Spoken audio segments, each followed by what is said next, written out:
Hello guys, मैं हूं आपका दोस्त हमीम शेख और आप देख रहे हैं मेरा शेख हमीम यूट्यूब चैनल।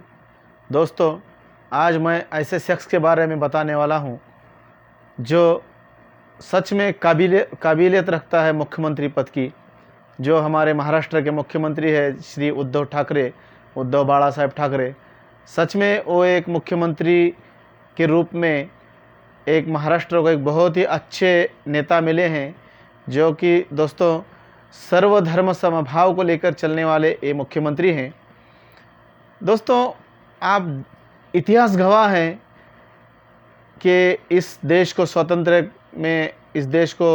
करने के लिए, इस देश को आज़ाद करने के लिए बहुत सारों ने कुर्बानी दे दी। लेकिन जो अभी के जो इतिहासकार हैं, ये बस जातिवाद फैलाने के लिए, मुसलमानों के खिलाफ भड़काने के लिए अलग अलग तरीके का इतिहास रच रहे हैं। दोस्तों, पहले के इतिहासकारों ने तो जो इतिहास सच में था वो इतिहास लिखा था। जैसे कि 92-93 के एजुकेशन के जो सिलेबस होता है, उसके अंदर के इतिहास के अंदर जो है मुसलमानों के बहुत सारे नाम थे जो आज़ादी के लिए अपने जान को बलिदान दिए हैं।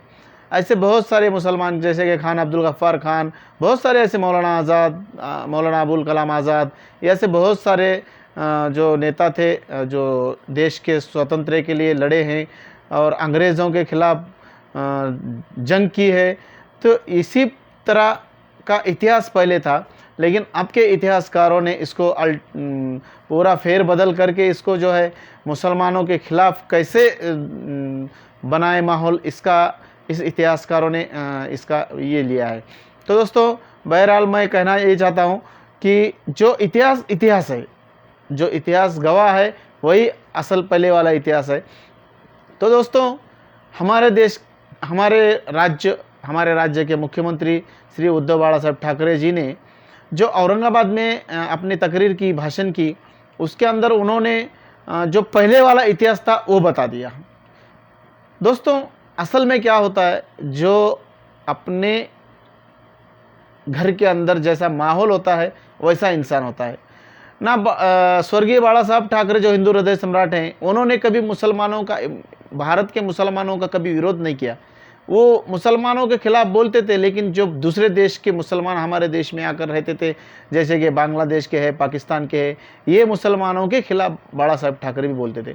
मैंने बहुत सारे उनके तकरीर सुने हैं कि वो कहते थे कि माझ्या देशासाठी लढणारा मुसलमान हा माझा है, यानी मेरे देश के लिए जो लड़ता है वो मुसलमान मेरा है। जो दूसरों के लिए ये करता है, जैसे कि किसी को सपोर्ट करता है, आतंकवादियों को सपोर्ट करता है, वो मुसलमान गद्दार है, ये बाला साहब ठाकरे भी कहते थे।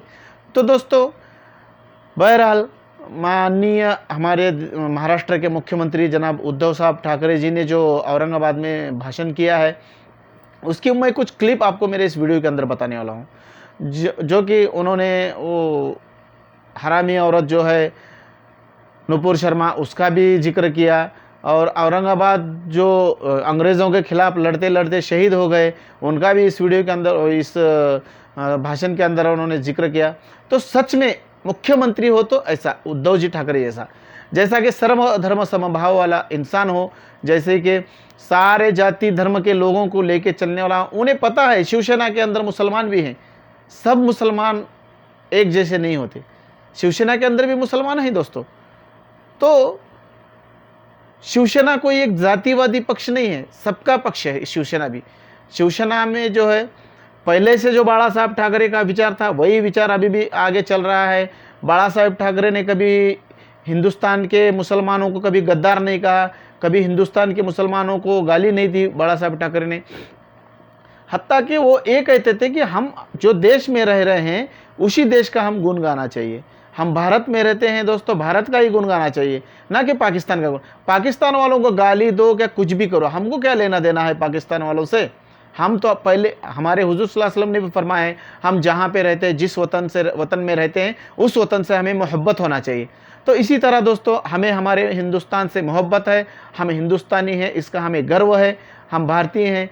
और इसी तरह जो है उद्धव साहब ठाकरे ने अपने भाषण के अंदर सारे धर्म जाति के लोगों को मिलजुल कर लेके चलने की जो बात की, वाकई में हमारे महाराष्ट्र को जो है सीएम साहब बहुत नसीब से मिले हैं। तो दोस्तों, एक राजे थे शिवाजी महाराज भी, जो कि सारे जाति भेद को लेकर चलने वाले राजे थे, लेकिन उनका इतिहास भी गलत लिखा है आजकल के इतिहासकारों ने। दोस्तों, शिवाजी महाराज किसी जाति धर्म के खिलाफ नहीं थे, बल्कि वो एक अन्याय के खिलाफ थे। वो एक अन्याय के खिलाफ लड़ते थे, और वहाँ उनके उनके जो सैन्य में लोग थे, जो मेन पोस्ट पे सैन्य में जो लोग थे, वो ज़्यादातर सब मुसलमान थे। दोस्तों, उन्होंने एक किला फतह किया, और वो किला फतह करने के बाद वहाँ पे उन्होंने मंदिर बनाया, मंदिर के साथ साथ मुसलमानों के लिए मस्जिद भी बनाया। तो ये था शिवाजी महाराज का चरित्र मेरे दोस्तों। शिवाजी महाराज का जो चरित्र था, एकदम मतलब एक इंसानियत का चरित्र था। वो एक इंसानियत के राजा थे। वो ना कि किसी जाति भेद के खिलाफ कभी उन्होंने जंग नहीं की, या कोई जाति धर्म को कभी उन्होंने नाम नहीं रखा है।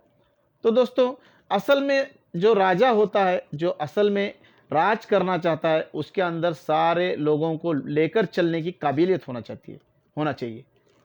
और यही काबिलियत हमारे महाराष्ट्र के मुख्यमंत्री श्री उद्धव ठाकरे जी के अंदर है। दोस्तों, मैं बस ज़्यादा कुछ बताना नहीं चाहता। नेता हो तो बस उद्धव ठाकरे जी जैसा। उद्धव ठाकरे जी को जो पसंदी मिल रही है, इसके वजह से उनके जो अपोजिट के लोग हैं, उनके पैरों तले ज़मीन हिल रही है। दोस्तों, उद्धव ठाकरे जो है, एक ऐसे नेता हैं, एक ऐसे शख्स हैं जिनकी तारीफ मैं मेरे लफ्ज़ों के अंदर बयान नहीं कर सकता। जैसे शिवाजी महाराज की मैं तारीफ मेरे लफ्ज़ों में बयान नहीं करता, मेरे दिल के अंदर से मैं उनको बयान करता हूँ।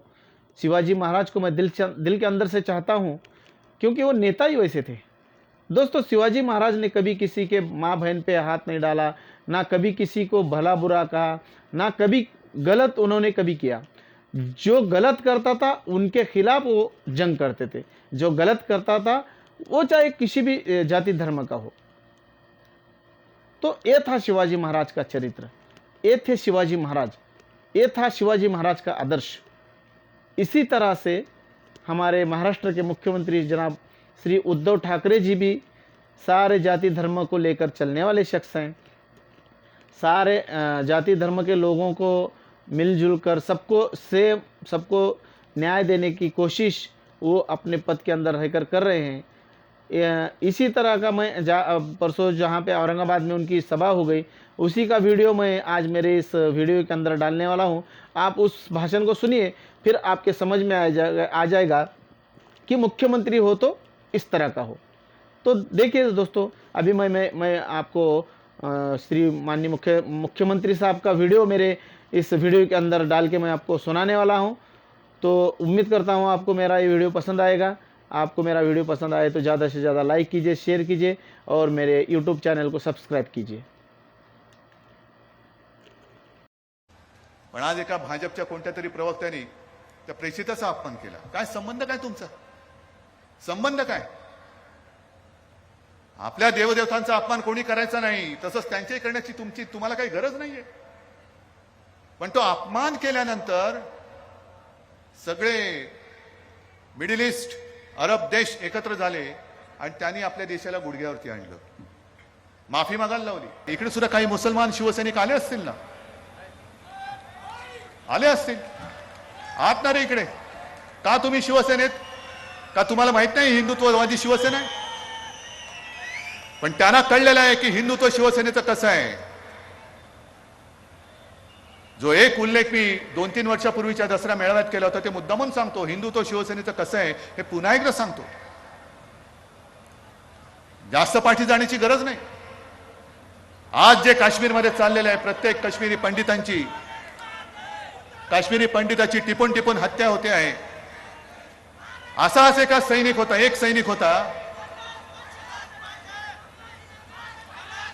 ठीक आहे जरा थांब। असाच एक सैनिक होता आणि तो सैनिक आपल्या देशाकडनं लढत होता। अनेक अतिरेकी त्यांनी मारले होते। गनमॅन होता तो। सुट्टीवरती म्हणून निघाला, घरी जायला निघाला, त्याचं मधल्यामध्ये अपहरण केलं गेलं। अपहरण केल्यानंतर शोधाशोध सुरू झाली। आणि मग एके दिवशी छिन्न विछिन्न झालेला हाल करून मारलेला त्याचा मृतदेह हा लष्कराला सापडला. कोण होता तो सैनिक? नाव माहिती आहे त्याचं नाव होतं औरंगजेब, जो आपल्या देशासाठी शहीद झाला. काय म्हणायचं? छे तो आमचा नाही, मुसलमान होता. नाही, तो माझ्या देशासाठी लढला. जो हा देश माझी मातृभूमी समजतो, माझ्या देशासाठी जो मरायला तयार आहे, तो धर्माने कोणी असला तरी तो आमचा आहे. हे आमचं हिंदुत्व आहे, हे आमचं हिंदुत्व आहे.